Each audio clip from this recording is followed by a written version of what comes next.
We all love the apocalypse. We are obsessed with it. We watch movies about zombies, we play games about nuclear fallout, and we daydream about fighting off aliens. We do this because it is exciting, it is loud. It gives us a villain to shoot and a hero to become. But let me tell you something terrifying. The real end of the world will not be loud. It will be silent, it will be slow, and it will be boring. Civilization is a fragile engine. It is a massive, complex machine that runs on three things: electricity, antibiotics, and just-in-time logistics. If you pull just one of those pins, the engine doesn't just stop, it explodes. Today, we are not talking about fantasy. We are talking about probability. We are running the numbers on the top 5 most likely extinction events. We will break down exactly how they happen, how they kill you, and most importantly, where on this map you need to be to survive them. Stop looking for the zombie. Start looking at the supply chain. Welcome to the reality of the collapse. Scenario number 1, the inevitability. In 1859, the sun burped. A massive solar flare, known as the Carrington event, hit the Earth. Telegraph wires caught fire. Operators were electrocuted. It was a curiosity because we didn't run on electricity back then. If that same flare hits today, it is the end of modern history. It is called a coronal mass ejection. A wall of magnetized plasma hits our atmosphere. It induces a massive electrical current in anything long and metal, like power lines. Here is the terror: it melts the transformers. These aren't parts you can buy at your local hardware store. These are 400-ton custom machines that take 18 months to build in a factory in Germany or China. And we don't have spares. When the transformers melt, the grid goes down. Not for a day, for years. No water pumps, no gas pumps, no internet. No refrigeration. In 72 hours, the cities are out of food. In 1 week, the nuclear power plants, running on backup diesel generators, run out of fuel and go into meltdown. It sends us back to the 1800s instantly. But the 1800s couldn't support 8 billion people. So, where do you go? You go to the South Island of New Zealand. Why here? First, geography. It is isolated.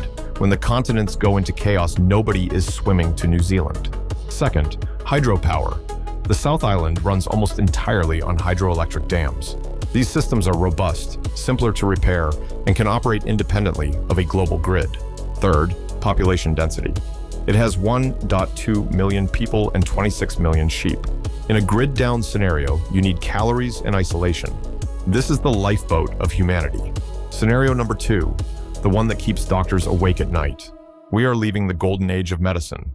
Since 1928, penicillin has been our magic shield, but the shield is cracking. Bacteria evolve faster than we can invent drugs. We have overused antibiotics in factory farming, creating superbugs, bacteria that are immune to everything we have.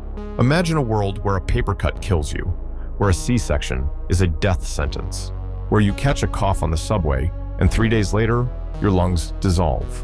This isn't a zombie virus. You don't bite people, you just die. Hospitals become slaughterhouses. The global trade stops because every ship, every plane is a vector for the plague. Borders close. The economy rots from the inside out. The safe zone for this nightmare is Iceland. You might think you want a tropical island where you can grow fruit. You are wrong. Tropical heat breeds bacteria. You want cold. Iceland is the perfect quarantine. It has a tiny entry point. It has geothermal energy to heat homes without oil imports. It has clean water. But most importantly, it has a genetic and cultural history of isolation. They can close the door. While the rest of the world is fighting infections with no cure, Iceland waits it out in the cold, sterile, dark. Scenario number 3, the most realistic one. We don't have stocks of food anymore. We have flow. Grocery stores don't have backrooms full of inventory.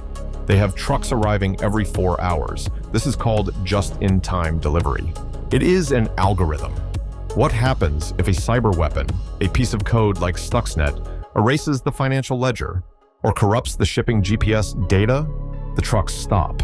Not because there is no food, but because the computer can't tell the truck where to go and the bank can't pay the driver. In 48 hours, society creates a vacuum. You go to buy bread. Your card is declined. The ATM is dead. The gas pump won't authorize. The food is rotting in a warehouse 500 miles away while you starve. This is a systemic logistics failure. It is the death of complexity. For this, you need to be in the Patagonian Shield, specifically southern Chile and Argentina. Why? Because they are massive food exporters who are far away from the nuclear targets of the Northern Hemisphere.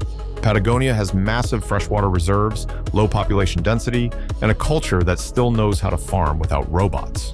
When the digital brain of the world has a stroke, you want to be in a place that still remembers how to use its hands. You want to be at the end of the world, where the algorithm doesn't matter. Scenario number 4, the classic nightmare. But Hollywood gets this wrong. You are worried about the blast. You are worried about the radiation. Don't be. If you are near the blast, you are vaporized. That is the lucky way out. The real horror is the smoke. Even a limited nuclear war, say between 2 regional powers, would burn hundreds of cities. That fire sends 5 million tons of black soot into the stratosphere. The soot blocks the sun. Temperatures drop by 10 to 15 degrees Celsius instantly.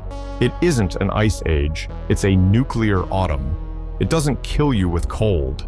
It kills the harvest. Wheat, corn, rice, they all fail globally for a decade. It is the greatest famine in human history. 5 billion people starve to death while sitting in warm houses. The safe zone is Tasmania. You need to be in the southern hemisphere.